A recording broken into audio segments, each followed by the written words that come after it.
Selamat siang, Assalamualaikum warahmatullahi wabarakatuh. Ini berminat semua masuk FSRT? Sudah punya cita-cita dari masih kecil, masih bayi, udah mau masuk Sirupa? Karena saya dulu masuk ke sini baru baru mulai terbuka itu waktu saya SMA kelas 2. Ya saya waktu itu lihat artikel di majalah Hai tentang desain produk. Ya. Wah, asik juga karena waktu saya dari kecil suka sekali bikin model-model mobil yang pesawat dari kertas. Saya pikir wah ini kayaknya cocok buat saya. Saya masuk, ternyata kemudian saya melenceng bukan masuk produk, saya masuk ke komunikasi visual, ya masuk ke DKV, keterusan sampai sekarang jadi dosen di sini. Baik, kita mulai aja. Jadi hari ini saya akan perkenalkan ya apa sih itu yang namanya Fakultas Rupa dan Desain. Jadi FSRT itu adalah bagian dari ITB, ya. Judul tagline-nya In Harmony Progression. Jadi kita berusaha untuk maju selaras, ya. Dan yang membedakan atau yang membuat FSRT ITB itu punya ciri yang khas atau ciri yang khusus itu kenapa? Karena FSRT itu ada di antara bagian seni, jadi seninya bersanding dengan sains dan engineering, ya, atau dengan teknologi. Jadi kita bisa lihat di ITB itu ada sains, engineering dan art. Sehingga karya seni dan desain yang dihasilkan oleh FSRT ITB itu erat kaitannya dengan dua ilmu yang lain ini, seni dan maksud saya sains dan engineering. Baik, jadi FSRT itu adalah satu dari 12 sekolah dan fakultas yang ada di ITB, ya, yang ada di situ. Kita mungkin sedikit punya persamaan dengan sekolah arsitektur, ya. Lalu juga sedikit yang juga dengan SBM. Kenapa? Karena dari FSRT banyak alumninya yang wirausaha, ya. Jadi setelah keluar nggak mau jadi buruh, nggak mau kerja untuk orang lain, maunya kerja untuk diri sendiri, ya. Kita bisa banyak yang punya perusahaan sendiri. Jadi kita adalah bisa dikatakan pionir atau model pendidikan bisnis Sirupa dan Desain Indonesia karena kita yang tertua, ya. Lalu seluruh prodi di FSRT dari S1, S2 dan S3 seluruhnya terakreditasi A, ya, sehingga ya bisa dibilang kita termasuk yang terbaik, ya. Dan kita juga aktif dalam pembentukan koordinasi dan profesi di bidang keilmuan di bidang seni dan desain. Ini lintasan sejarahnya. Jadi tahun depan kita akan merayakan 70 tahun pendidikan tinggi seni rupa di Indonesia, ya, yang ada di ITB. Lalu kita bisa lihat kemudian kita mulai dengan program S2 dan akhirnya kita juga memiliki program S3. Sekarang kita punya 2 kampus, ya. Kampus yang maksudnya di ITB di sini, ya, ada yang namanya Center for Art and Design and Language, itu ada di belakang, di sampingnya Tangerang sama SBM, ya. Lalu yang satu lagi adalah Center for Art and Design, ada di depannya di sebelah, ya. Jadi kalau nanti bagian seni rupa, ya, lalu ingin S2 seni dan desain dan S3, nanti kamu di depan, ya. Tapi nanti begitu masuk lalu memilih ingin masuk DKV, interior, produk dan kria, maka kampusnya ada yang di belakang. Nah, kita bisa lihat, alhamdulillah, ya, jadi FSRT ITB itu termasuk lengkap, ya, mulai dari jenjang S1, S2 sampai S3. Jadi kalau yang benar-benar cinta seni rupa dan desain lalu ingin kuliah sampai S3, silahkan. Berapa itu? Jadi 4 tahun tambah 2 tambah 3, ya, 9 tahun. Masuk tahun depan, keluar 9 tahun kemudian sudah jadi doktor. Jika dimungkinkan, bahkan kita nanti saya bisa cerita, kita punya 2 program percepatan, ya. Yang satu namanya fast track, yang satu namanya PMDSU. Jadi masuk sebagai sarjana, keluar sebagai doktor, ya, itu juga sudah dimungkinkan. Nah, di S1 kita bisa lihat kita punya 5 program studi, ya. Program studi 1 yang pertama itu seni rupa. Ini untung ada Pak kemudian Isan atau saya kita sebutnya Pak Sansan.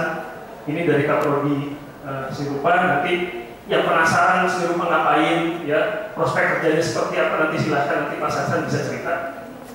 Lalu ada S1 kria, ya, S1 desain interior, S1 desain komunikasi visual, dan S1 desain produk. Nah, begitu lulus, setelah 4 tahun lulus, ya. Nah, sebelumnya masuk ke tahap persiapan terlebih dahulu. Kalau ternyata masih belum puas, ya ilmunya masih merasa kurang, silakan lanjut ke bidang S2. Ya, kita punya dua bidang, dua prodi, ya S2 seni rupa dan S2 desain. Di sini kita bisa milih, ya apakah nanti mau tesis atau karya. Dan kalau masih belum merasa ilmunya cukup, silakan kalau mau S3.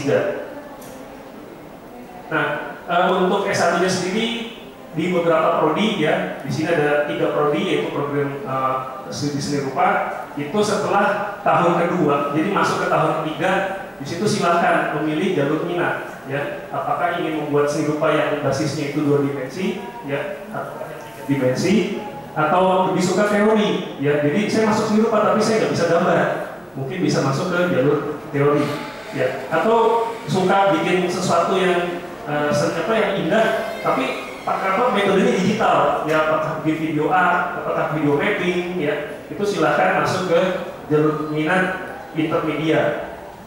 Lalu untuk S1 dia ada tekstil dan keramik. Lalu kita juga bekerja sama dengan Pemprov Jabar, ya kalau memang ingin mengambil S1-nya keramik, bisa mengambil program S1 keramik ITB Cirebon. Itu juga bisa dilakukan di sini, ya. Untuk S1 DKV nanti setelah tahun setelah masuk ke tahun ketiga bisa memilih lagi, ya apakah mau ambil jalur pilihan desain grafis, advertising atau periklanan, atau multimedia. Lalu yang S1 desain interior dan desain produk masih seperti yang dulu. Oke, kita lihat dulu ya. Jadi begitu diterima di SRD, maka akan masuk ke tahap yang lain, tahap persiapan bersama. Ya, di sini diajarkan dasar-dasar seni rupanya. Ya, jadi jangan bayangkan di sini harus sudah jago dulu. Ya, kalau udah jago ngapain belajar? Ya, di sini kita masuk, kita sama-sama belajar. Nah, di TPB ngapain saja sih? Ya, jadi ini karya-karya dasar. Ya, di sini di mata kuliah rupa dasar 2 dimensi dan 3 dimensi itu dilatih kepekaan kita warna, ya terhadap komposisi, harmoni, ya. Jadi seperti di sini, dan bagaimana sih sebuah bidang yang rata itu bisa seolah-olah jadi punya volume, ya punya bentuk hanya dengan permainan motif coklat. Dan seperti di sini bagaimana perspektif itu juga kita bisa mainkan. Dan untuk TPB semuanya masih dikerjakan secara dengan tangan. Jadi ini semua karya itu dikerjakan manual dengan tangan. Lalu ini untuk latihan kemampuan menggambar, ya ini contohnya. Ini yang sudah kuliah, ya yang waktu masuk bisa sudah sebagus ini, bisa belum. Nanti kita sama-sama latih jadi sehebat ini. Nah, setelah tahap 1 lulus TPB nanti bisa milih, ya S1 seni rupa, S1 kria, S1 interior, DKV atau produk, ya. Nah, S1 seni rupa seperti apa sih? Jadi ini kebanyakan kita bisa lihat kalau mau jadi seniman, kritikus, kurator, manajer galeri, sejarawan, dan segalanya silahkan dipilih, ya memilih ini. Ini contoh-contoh karyanya. Ini yang seni rupa 3 dimensi, ada yang patung. Ini yang lukis, ya. Lalu sebelah kanan itu patung dari kayu. Jadi juga bermain dengan eksplorasi media, ya. Bahwa dari kayu-kayu yang biasa, potongan-potongan yang mungkin bekas itu kita bisa gunakan, kita bisa membuat jadi sebuah karya yang artistik, yang indah. Ini karya intermedia, jadi menggabungkan antara arsir, ya, ERSA dengan teknologi. Ini bahkan ini menggunakan virtual reality, jadi orangnya duduk di situ pakai 3D glasses, dia bisa mendapatkan satu lukisan yang 3 dimensi. Jadi kita bisa lihat tadi, itulah salah satu ciri dari FSD ITB, karena kita dekat dengan teman-teman di area sains dan teknologi. Ini bahkan juga sangat populer, ya. Ini kelihatannya mahasiswanya sangat suka K-pop, ya, sama K-pop. Ini kan dari Korea, ya, laki-lakinya rambutnya warna tuh. Cuman ya itu kalau di sini kesukaan itu dijadikan sebagai alat ekspresi, ya. Oke, lalu di kriya.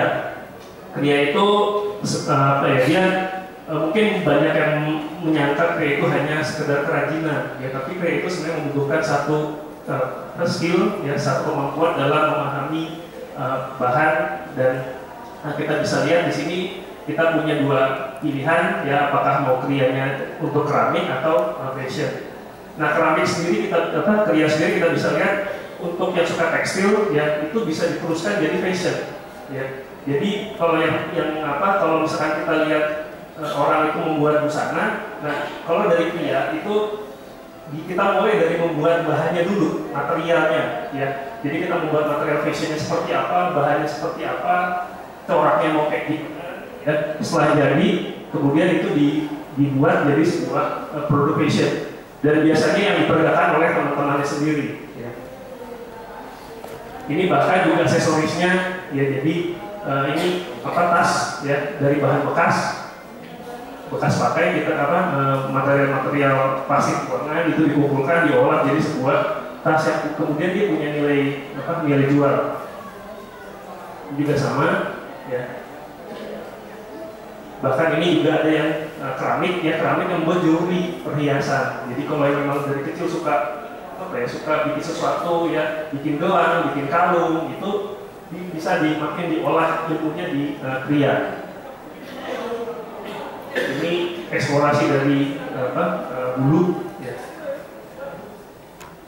Bahkan nanti pamerannya itu seperti pameran ini, ya, jadi eksplorasi dari bulu, dari seperti sayap itu seperti apa, itu kemudian ditampilkan. Lalu interior ini mungkin lebih gampang, lebih mudah, ya. Kenapa? Karena sesuatu yang terkait dengan estetika dari sebuah ruang, ya. Jadi misalkan kita bisa lihat di entah kamar kos, ya, atau rumah tinggal, hotel, restoran, gimana sih kita merasa nyaman, ya. Bagaimana sih misalkan pengunjung itu bisa ditahan lebih lama di satu tempat tanpa dia merasa bosan. Itu adalah yang dilakukan oleh teman-teman dari desain interior. Ini contoh-contohnya, ini tugas akhir dari mahasiswa desain interior. Jadi ini ada yang bikin coffee center, itu ada daycare di mana anak-anak itu bisa bermain, ya. Lalu ada ini yang suka sejarah, ya, lalu bikin dokumentasi sejarah 1965. Lalu ini yang sejarah pusat untuk olahraga softball atau baseball. Ini untuk science center, ya, bagaimana membuat sebuah lokasi yang sekaligus untuk menginformasikan, tapi juga untuk bisa untuk bermain bagi anak-anak mengenai sains. Ini contoh bagaimana internet juga bisa berperan dalam membuat sebuah hunian yang tidak mahal, ya. Lalu dari desain produk, ini kalau suka bikin barang, ya, ini juga cakupannya sangat luas, ya, mulai dari furniture, ya, misalnya seperti ini kursi, ya, sampai ke benda-benda mobil, itu juga masuk ke dalam bidang yang dikaji oleh desain produk. Itu misalnya itu halte bus, ya, lalu di bawahnya ini bagaimana sih melatih anak-anak menggunakan pisau, ya, tapi jangan sampai tangannya luka, ya, sehingga dibuatlah semacam alat yang melatih mereka bisa menggunakan pisau. Lalu ini bekerjasama dengan fakultas kedokteran, ya, bagaimana membuat sebuah alat terapi ADHD, ya, terapi anak yang punya kondisi tertentu, kondisi khusus tertentu. Jadi ini bermain musik sekaligus juga sebagai terapi. Lalu ini, ya, ini sesuatu yang sangat simpel, tapi ini menarik. Kenapa? Karena di Indonesia itu kita punya dua cara makan, khususnya di Sunda, ya. Di Bandung itu kan ada mau duduk di kursi atau mau lesehan. Nah, ini gimana caranya kalau kita mau punya perabot yang masa tiap kali mau ada pesta lesehan harus beli baru, ya. Jadi gimana caranya bisa membuat sebuah satu perabot yang bisa multifungsi. Lalu ini bagaimana memanfaatkan material lokal, ya, dari sabut kelapa, ya, dari kelapa, ini dibuat jadi berbagai macam peralatan. Lalu yang kemudian dari DKV untuk S1, ini lebih banyak tentang komunikasi visual, bagaimana kita menyampaikan pesan secara visual. Ya. Nanti akan ada 3, ya, apakah nanti ininya jadi advertising, periklanan, ya, apakah masuknya ke desain grafis atau multimedia. Ini contoh yang dari desain grafis. Ya, ini satu buku tentang tipografi yang atau tulisan-tulisan yang ada di gerobak-gerobak kaki 5. Ya, itu namanya terkular, dikumpulkan, ya, digambar, ditampilkan lagi dalam sebuah buku. Lalu ini yang dari multimedia, ya, ini kebetulan mahasiswanya suka sekali dengan biologi, ya, dan dinosaurus. Jadi dia kemudian membuat sebuah program bagaimana sih kita belajar soal dinosaurus, ya, melalui permainan interaktif. Lalu ini periklanan, ya, kampanye sosial, ya, bagaimana kita bisa menyampaikan satu pesan melalui iklan, melalui misalkan media cetak, poster, stiker, dan sebagainya. Lalu ini ada yang menarik juga, ini permainan bambu, angklung, ya, angklung secara digital. Mungkin nanti kalau ada waktu kita putar videonya. Oke, jadi itu sedikit kilasan program studi yang ada di S1, ya, yang ada di FSRD. Nah, untuk penerimaan ini sekilas saja bahwa kita menerimanya lewat 2 jalur. Yang pertama itu SNMPTN, yaitu jalur prestasi akademik, ya. Lalu yang kedua lewat jalur ujian tulis. Nah, ini nanti kelihatannya akan disampaikan informasinya lebih detail oleh DKTM, ya.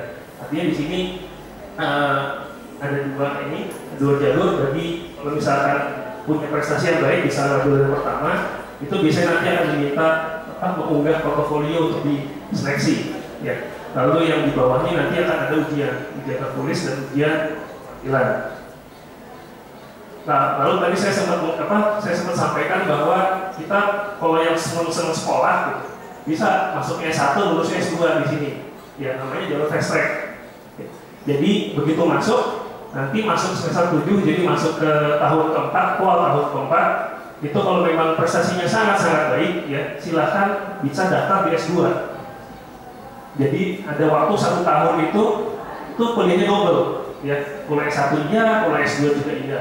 Nanti lulus S1 wisuda, ya. Kemudian kalau yang teman-teman yang lain dulu selesai wisuda itu pada kerja atau misalkan pengangguran gitu karena ada kerjaan, ini besoknya udah kuliah lagi, ya, kuliah S2 sampai kemudian lulus. Jadi belajar 5 tahun, masuk S1, keluar sebagai magister, itu juga sudah dimungkinkan. Baik, lalu FSRD ITB alhamdulillah kita juga punya banyak sekali kerjasama dengan sekolah-sekolah di luar, ya. Ini status kita terakhir, kita punya banyak kerjasama dengan universitas di Jepang, dengan Korea, dengan Cina, Thailand, Malaysia, lalu di Perancis, ya, di Jerman, Italia, Inggris, dan secara internasional kita juga punya kita bergabung dengan satu asosiasi sekolah desain seni rupa dan desain internasional. Jadi ini juga memungkinkan kita untuk mengadakan program exchange, ya. Jadi mahasiswa FSRD ITB itu mungkin untuk bisa kuliah 1 atau 2 semester di sekolah-sekolah mitra kita. Ini contoh-contohnya, ini program exchange dengan Musashi no Art University di Jepang. Ini selama 6 minggu yang belajar soal tekstil, ya, bagaimana cara pengolahan tekstil, membuat tekstil itu langsung, ya, di awal dengan supervisor dari Jepang. Lalu sama, ya, jadi mereka juga ada yang datang ke sini. Ini juga program tahunan. Kenapa? Karena di Jepang tidak ada rotan, ya. Jepang punya bambu, tapi mereka juga melihat Indonesia itu jago sekali soal bambu, jadi ingin bikin satu workshop. Jadi exposure, jadi akan punya kesempatan untuk berkenalan dengan mahasiswa dari luar. Ini kerjasama dengan Tsinghua University di Tiongkok. Ini exchange di Permak Design College di Shanghai. Ini 1 semester, ya. Dan kebetulan di sekolahnya itu kita bisa ketemu dengan desainer terkenal yang jadi dosen di situ. ini dimungkinkan ya, silakan kalau nanti berminat. Lalu ada juga ikut program Syracuse Student Sandbox di Amerika, ya ini tahun 2014. Lalu kita punya kerjasama dengan Keio University ya, salah satu sekolah terbaik di Jepang. Lalu kerjasama dengan Leeds University dari Inggris. Lalu kita sudah bergabung dengan Aliansi Perguruan Tinggi Standarisasi Internasional Cumulus Association. Oke, lalu aktivitasnya seperti apa saja sih? Ya, ini mahasiswa kita dikenal sangat kreatif. Ya, ini salah satu contohnya ya, membuat mural di Jalan Siliwangi. Lalu ini juga ya 4 tahun sekali membuat kota baru macet dalam waktu 1 hari. Ya, pasar seni. Ini akan diadakan lagi tahun 2014. Terakhir kemarin 2014. Mungkin ada yang sudah datang ya melihat lalu ingin. Ya, ini kita juga punya aktivitas yang berjalan terus. Mahasiswa kita juga aktif berpameran ya. Nah, dan kita juga aktif untuk mengikuti kompetisi dan alhamdulillah lalu alumninya seperti apa ya kiprahnya. Ini beberapa contoh karya patung monumen ya, hasil karya alumni FSD ITB juga dosen-dosennya ya. Ini juga ya pernah ke Bali lihat di WK, itu adalah karya alumni kita ya, Pak Nyoman Wakte. Lalu beberapa interior ya, bangunan-bangunan bersejarah, kapal laut itu juga hasil karya dari alumni FSD. Kaligrafi ini dari Pak Profesor Ade Pirus. Lalu ini bagaimana pengolahan kertas dibuat jadi sebuah karya seni. Lalu monumen Perjuangan Rakyat Jawa Barat itu juga karya alumni kita Pak Sunario. Dan kita juga banyak sekali kiprah juga dengan industri ya, itu misalkan kerjasama dengan LG ya, ini cara untuk membantu pengrajin di Cibaduyut dia membuat sepatu ya, dibuat alatnya.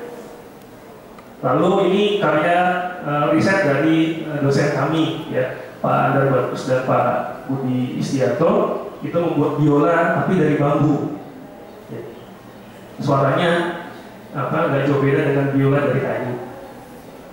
Dan ini juga ya, ini juga menarik, ini tahun ini ya ada mahasiswa S2 yang meriset tentang mikroorganisme untuk membuat pola-pola di pakaian. Jadi ini dikembangbiakan mikroorganismenya ya, lalu kemudian dirubah atau ini dibuat jadi aksesoris untuk pakaian ya. Tapi tenang aja, ini mikroorganismenya udah mati ya, jadi jangan perlu dipakai lalu jangan-jangan nanti kulit saya ikut jamuran ya, enggak ya.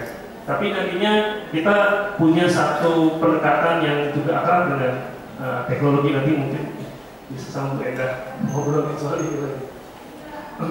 Lalu ini juga video mapping ya dari 9 matahari, itu juga alumni kami Adi Panuntun, itu punya kiprah di Frankfurt Book Fair ya tahun 2015, bagaimana ikut membuat mapping dari spot pavilion Indonesia di sana. Lalu ini juga ada salah satu teman angkatan saya, Gus Biantoro, angkatan 93, itu punya kiprah internasional membuat logo ya. Jadi kalau misalkan lihat ada logo-logo yang ada di situ, itu adalah hasil karya dari putra Indonesia ya. Bahkan kiprahnya dianggap layak diangkat sebagai 40 tokoh terpilih dari Rotten Tempo. Nah ini juga ya yang suka komik, kita punya komikus Marvel ya di bulan FSD ITB. Nanti mungkin kalau punya komiknya disimpan aja, saya tahu pas lagi ke kampus artinya datang bisa minta tanda tangan. Lalu ini yang lain ya, itu Pak Nyoman Wakte, atasnya Pak Pirus, ini Pak almarhum Pak Suyadi, Pak Kader. Mungkin kalau buat bapak-bapak sama ibu-ibu yang masih ingat itu ya, yang jadi Pak Kader itu juga alumni dari FSD ya. Saya beliau sudah meninggal 3 tahun yang lalu. Nah, kita juga tidak hanya punya alumni yang di bidang seni rupa dan desain, ya. Ini juga alumni kita, ya. Kami, ya, Panji yang komika ya, saya Medi itu, lalu ada Dedi Darko, ya, yang punya kemampuan magician, tapi juga sekaligus hand painting, ya, Indah Herlambang dan Candil. Mungkin itu dulu, ya. Terima kasih. Silahkan kalau ada yang ingin atau silakan.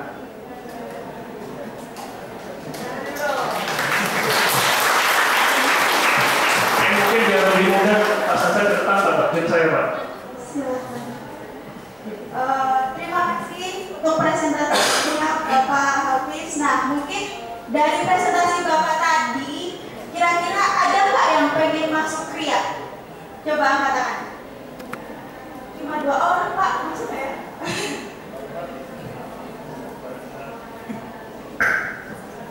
Kenapa harus kita masuk KRIA ya? Tadi saya bilang bahwa kita itu dekat banyak yang jadi wirausaha. Nah, biasanya yang lulus dari sini lalu kemudian punya usaha sendiri dengan cepat itu alumni KRIA. Kenapa? Karena mereka bisa membuat sebuah fashion, ya, sampai jadi baju, ya. Lalu kemudian biasanya pas tugas saya itu udah ada yang mulai nanya, Mbak, Mas, ini berapa harganya? Saya bisa dapat dari mana? Dari situ kemudian bisa bergulir akhirnya jadi usaha sendiri, ya. Jadi kalau cepat punya usaha sendiri biasanya mulai KRIA seperti itu. Keren juga ya Pak. Berarti selain jadi mahasiswa bisa jadi pebisnis juga? Iya, betul lah. Kira-kira yang ingin masuk desain interior, angkat tangan. Wah, lumayan banyak nih Pak daripada KRIA ya. Terus apa lagi tadi Pak? Yang mau masuk produk? Nah ya, desain produk. Wah, banyak juga. Desain produk lumayan. Yang masuk ke DKV, wah ini juga banyak Pak ternyata. Ternyata kita tadi banyak di DKV ya Pak. Kalau misalnya tahun-tahun sebelumnya gimana Pak? Produk terakhir yang masuk seni rupa ada nggak? Oh, ada 1, 2, oke, 3. Oke, ya, soal program apa ya, kecenderungan memang ya tiap tahun beda-beda ya. Jadi ada satu masa di mana desain produk itu yang paling tinggi, ya. Ada satu masa di mana seni rupa itu yang paling tinggi. Lalu interior, ya, DKV, dia dan seterusnya. Ya. Kalau mungkin kalau saran saya sebenarnya memang mana kata hati sih, lebih sukanya kemana, ya. Karena itu tadi saya cerita tadi, saya waktu masuk ke sini tujuannya mau masuk produk, ya. Tapi begitu masuk di tahap PPG, ya, saya merasa kok saya lebih cocok, karya-karya saya lebih cocok untuk DKV, ya. Kebetulan saya kemudian jadi tertarik sama animasi waktu itu, sehingga kemudian memutuskan, oh udah saya ambil begitu lulus TTP masuk prodi, saya pilih prodinya DKV, seperti itu. Itu dia katanya kalau masuk di FSRD memang harus sesuai kata hati. Betul Pak? Nah, setelah paparan dari Bapak Hafiz, kira-kira ada Pak yang masih punya unek-unek pertanyaan atau sesuatu yang ingin lebih digali lebih jauh dari peserta? Oke, silakan.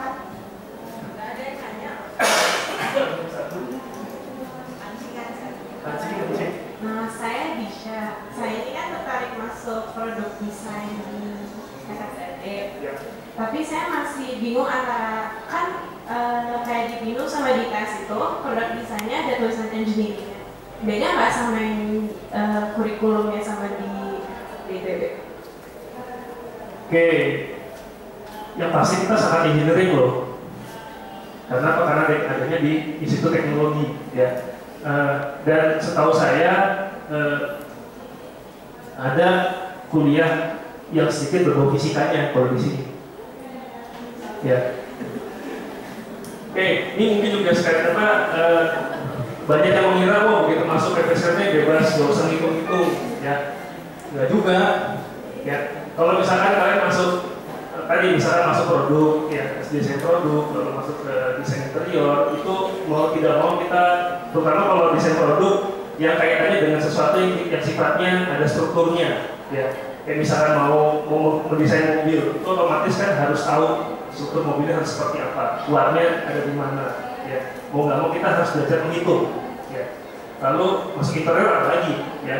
Kayak begini, ya, mau bikin mezanin, ini tiangnya harus taruh di mana, ya. Lalu kalau mau masuk memasang lampu, ya, lampunya itu titik lampunya seperti apa, berapa lumen, cahayanya harus berapa kuat. Ya, letak jendelanya harus di mana sehingga cahaya yang masuk bisa cukup atau tidak, itu juga harus dihitung, ya. Sehingga yang saya tahu di interior ada kuliah fisika bangunan, ya, khusus untuk itu, ya. Lalu kayak tadi misalkan masuk DKV, ya, masuk DKV lalu mau belajar misalkan mau bikin game, ya, mau bikin game otomatis kita harus tahu sedikit soal coding. Coding itu bicara bahasa programming, ya. Bahasa programming, mau nggak mau kita mesti hitung juga, berpikir secara logika, ya. Lalu saya juga yakin teman-teman di sini rupa juga pasti ada beberapa area yang mau nggak mau harus belajar berhitung juga, ya. Meskipun memang bobot hitungannya tidak seberat kalau mengambil full di engineering, atau misalkan masuk MIPA bagian matematika, itu mah memang buat yang memang sangat sekali suka sekali matematika, ya. Kalau kita yang penting kita tahu berpikir secara logikanya seperti apa, urutannya seperti apa, itu bisa untuk digunakan sampai lulus. Terutama nanti kalau tertarik sampai ke S2 dan ke S3, maka mau nggak mau ya kita juga belajar metode penelitian yang kuantitatif, yang statistik segala macam, itu juga ada di sini, ya, seperti itu. Oke, tapi maksud saya pada intinya adalah jangan misalkan udah masuk sekolah terus jangan sampai nanti ya. Kenapa? Karena ya mau nggak mau di satu tahap dalam perjalanan pendidikan di seni rupa dan desain ada kalanya kita akan melangkah ke area-area yang tadi, yang mau nggak mau kita belajar berhitung, kita mau nggak mau sedikit belajar fisika, belajar kimia kayak yang tadi, ya, yang membuat aksesoris pakaian dari mikroorganisme, itu mau nggak mau belajar biologi, ya. Meskipun kita bisa dibantu, jadi waktu ngerjain punya proyek itu cari teman dari biologi, tolong dong bantuin aku, ya. Atau kalau misalkan lagi bikin game, dari teman-teman dari informatika sama elektro, tolong dong nih programnya seperti apa, ya, sehingga ada kolaborasi. Tidak harus seluruhnya kita jago sendiri, ya. Cuman kalau kita punya teman-teman, punya pergaulan, itu akan sangat membantu. Oke, baik, mungkin mudah-mudahan menjawab. Atau masih kurang? Mungkin ada tambahan atau dicukupkan saja? Atau orang tuanya sendiri juga silahkan, Bu. Boleh. Terima kasih. Saya hanya tertarik tadi mengenai adanya pertukaran ke luar negeri. Nah, apakah itu sifatnya pasti atau tentatif? Artinya bisa di dalam program kita sudah bisa alokasi juga pembiayaannya dan sebagainya. Oke, memang untuk apakah programnya jadi sesuatu yang sudah pasti atau belum, itu kita setiap tahun selalu merencanakan untuk mengadakan, Pak. Jadi kita sudah punya, jadi dengan sekolah-sekolah yang kita punya kerjasama itu, kita punya perjanjian bahwa kalau kita mengirim mahasiswa kita ke sekolah itu, maka dia tidak perlu membayar uang sekolah di sekolah tersebut, dia cukup bayar seperti IPB, sehingga itu diharapkan memudahkan atau meringankan juga beban, karena biasanya uang sekolah di luar negeri itu lebih. Nah, biasanya kita jalankan adalah kita setiap semester itu selalu memberikan informasi kepada mahasiswa, ya, bahwa kalau kamu mau, ini ada daftar sekolah yang kita punya program exchange. Jadi di sini memang ada sekolah-sekolah yang seperti yang kerjasama kita dengan HBK di Jerman, itu kita setiap tahun itu sudah punya program kerjasama di mana 3 mahasiswa dari FSRD ITB akan berangkat ke Jerman dan dari sana juga akan berangkat ke ITB. Itu sudah rutin, itu yang pasti yang itu ya. Tapi di beberapa program sekolah yang lain itu ada atas inisiasi dari dosennya, ada juga dari mahasiswanya Pak. Jadi memang begitu mereka, wah saya ingin tertarik nih ada sekolah ini, dikontak ke sana, profesornya tertarik, oke mau, kita tinggal bantu dengan soal perizinannya. Terutama memang itu tadi bahwa kalau memang jadi berangkat, maka yang jadi pertimbangan memang living cost. Itu yang kita juga coba bantu dari fakultas, tapi memang kita tidak bisa membendanai secara utuh seperti itu. Tapi yang kita sediakan adalah sarana bahwa bisa belajar 1 semester di sekolah luar, tapi tidak perlu membayar uang sekolahnya di sana. Itu yang kita coba bantu dari sini. Terima kasih. Oke, ada pertanyaan lanjutan. Terima kasih. Ada 2 Pak yang bertanya. Saya kayak daftar bertuaan aja. Jadi nanya buat anak saya. Satu, setiap angkatan rata-rata berapa orang Pak ya? Tadi tahun. Kemudian kalau misalnya tes SBMPTN di Jakarta, tes tulis, kemudian tes gambarnya atau skillnya itu di mana dan jaraknya berapa jauh? Oke, kalau soal daya tampung, kita tahun ini tahun lalu kita terima 150 Pak, satu angkatan semua, karena masuknya PTB dulu, baru kemudian nanti mereka akan memilih yang masuk kemana. Dari 250 itu kemungkinan bisa naik. Kenapa? Karena kita sekarang punya fasilitas baru. Karena sekarang kalau dulu kuliahnya hanya di sini Pak, ini terbatas. Sekarang kita punya dua bangunan yang di belakang sama di depan, jadi mungkin bisa naik ya sekitar 300-an. Tapi itu ya kita bisa lihat. Sebenarnya jadi gini, jadi untuk masuk ke FSRD ITB itu sekarang ada 2 ya. Jadi FSRD ITB yang ada di Indonesia sama program FSRD Prodi Kria yang ada di Cirebon. Itu kalau yang di Cirebon itu kita bisa terima maksimal sampai 40 mahasiswa. Ya. Jadi 250 di sini tambah 40 hampir sekitar 290 mahasiswa per tahun. Nah, lalu mengenai tadi soal ujian masuk dan segala macam, nanti ditanyanya ke DKTM Pak, karena itu wewenang mereka, karena mereka yang sebagai penyelenggara ujian saringan masuknya. Tapi biasanya kalau dari pengalaman tahun ini, jadi ujiannya itu langsung. Jadi hari pertama jadi ini kan jalurnya IPS. Jadi selesai ujian IPS, kemudian masuk lagi untuk ujian menggambar seperti itu. Cuma saya nggak tahu detailnya, nanti kelihatannya harus ditanyakan masuk ke DKTM ya, seperti itu. Terima kasih. Mungkin 2 pertanyaan terakhir. Kira-kira ada yang mau bertanya lagi? Bapak lagi. Ini melanjutkan yang tadi. Apakah ada program double degree kayak kalau di UI itu kan misalnya psikologi, jadi dapat di sekolah? Iya. Kita untuk double degree yang kita sedang perjuangkan adalah di S2 Pak. S2 desain kita sedang mencoba penjajakan double degree dengan Cibarai University seperti itu. Ya. Tapi untuk S1 belum, karena secara formalitas lebih rumit karena mata kuliahnya lebih banyak. Karena S1 itu 144 SKS, kalau S2 itu hanya 36 SKS, jadi lebih mudah. Untuk pertanyaan terakhir mungkin ada? Itu yang di tengah.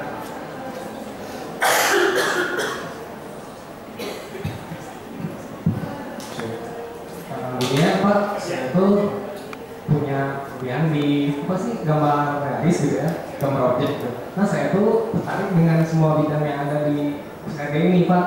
Nah saya juga masih bingung pengen mencari yang mana sih yang lebih tepat buat saya gitu. sementara saya itu imajinasinya masih nol gitu Pak. Saya baru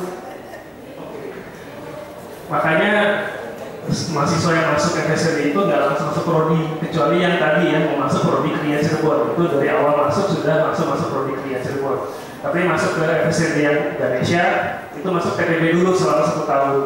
Nah disitulah sambil apa yang meningkatkan kemampuan seni rupa dan desainnya, di situ kan kenalan dengan kakak kelas ya, juga nanti dari dosen-dosen berinteraksi. Di situ nanti akan mungkin akan kelihatan saya ternyata cocoknya kemana ya. Jadi nggak langsung kok, tenang aja ya. Dan proses proses untuk memilih akan masuk prodi yang mana itu dilakukan 3 kali ya, ada 3 tahap. Jadi tahap pertama diminta milih, tapi kemudian beberapa bulan kemudian ditanyakan lagi mau masuk mana ya. Nah keputusan terakhir itu ada di pemilihan yang ketiga ya, itu sebelum masuk. Jadi akan lulus TPB itu akan ada pemilihan terakhir mau masuk ke mana, itu yang di sini dijadikan patokan. Tapi selama setahun itu silakan aja ya, coba ke sini coba ke situ ya, tadi hatinya lebih kemana gitu. Siapa tahu tadinya sekarang saya ingin masuk sini, begitu masuk oh ternyata bidang itu lebih menarik ya, lebih cocok. Karena tidak menutup kemungkinan juga ada juga mahasiswa yang misalnya sudah masuk ke DKV, tapi dia ternyata merasa bahwa saya waktu berkarya kurang merasa bebas. Kenapa? Karena kalau di DKV, desain komunikasi visual itu apa yang kita buat harus sejalan dengan apa yang dibutuhkan oleh masyarakat ya. Jadi kayak misalkan saya bikin sesuatu, saya harus tahu dulu ya ini untuk siapa ya, saya akan bicara dengan siapa. Nah, sehingga anak mahasiswa ini merasa nggak nyaman. Saya ingin bikin karya yang benar-benar apa yang saya mau ya. Akhirnya dia memutuskan untuk pindah ke prodi seni rupa. Itu juga dimungkinkan ya, seperti itu. Oke. Bagaimana? Jawabannya sudah jelas. Nah, mungkin ini menarik Pak. Kira-kira nih, misalnya saya mahasiswa biologi, tapi saya pengen belajar FSRD, bisa nggak Pak? Masa saya harus ulang dari awal gitu? Oke, bagaimana kalau hatinya dari 2 tempat? Situ sini, yang situ juga mau ya. Oke, kalau misalkan tadi kalau memang benar-benar 2 tempat tapi kemudian merasa salah tempat gitu. Jadi hati ternyata saya masuk biologi lalu ternyata hati saya ada di FSRD, itu bisa pindah pindah prodi ya, itu dimungkinkan meskipun ada persyaratan yang harus dipenuhi ya. Nah, tapi kalau misalkan hanya sekedar misalkan saya dari jurusan prodi yang lain tapi ingin tahu ya mata kuliah atau belajar seni rupa itu seperti apa sih ya. Nah, di mata kuliah yang ada di seni rupa dan desain itu ada mata kuliah yang bisa diambil oleh mahasiswa selain FSRD ya. Jadi kayak misalkan ada mata kuliah komik ya, ada mata kuliah game design, itu bisa diambil oleh mahasiswa dari luar. Jadi kalau mau icip-icip kuliah di FSRD seperti apa, bisa mengambil mata kuliah seperti itu ya. Jadi mengambil mata kuliah yang diselenggarakan di FSRD itu juga dimungkinkan ya. Ya. Ternyata selain mahasiswa FSRD, mahasiswa yang jurusan lain juga bisa mengambil beberapa mata kuliah yang disediakan di FSRD ya Pak. Nah, karena waktu kita sudah habis, mungkin kita beri aplaus dulu untuk Bapak Hafiz Ahmad. Terima kasih. Fakultas Seni Rupa dan Desain. Untuk mengingatkan kembali, pukul 14.30 malam ini akan ada presentasi mengenai sekolah farmasi, dan di ruangan utama akan ada presentasi mengenai Fakultas Teknologi Industri. Demikian untuk presentasi mengenai Fakultas Seni Rupa dan Desain. Terima kasih atas perhatiannya. Terima kasih, semoga tidak salah pilih ya.